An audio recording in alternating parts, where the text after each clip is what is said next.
Sasa. Bwana Yesu asifiwe. Watu wetu muko? Hata sisi tuko.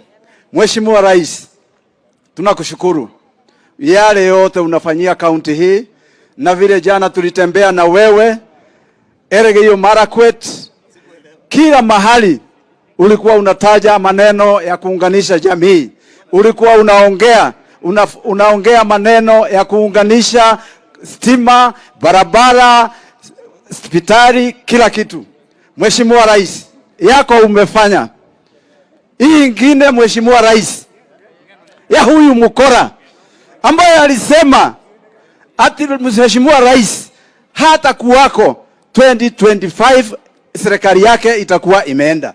Tunaibisha shetani afanye nini?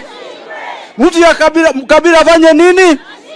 Mimi ni Mkikuyu Mkalenjin ambaye anaongea Kikuyu. Mimi nimezaliwa hapa Kipkuriri Forest. Wakati stima zinatengenezwa hapa, mimi nafurahia. Wakati barabara inatengenezwa hapa, mimi nafurahia.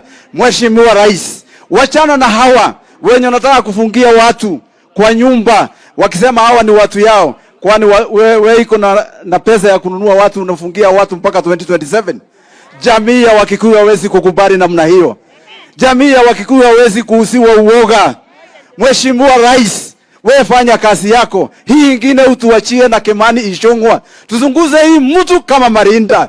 Kwa haya machache, Mungu awabariki.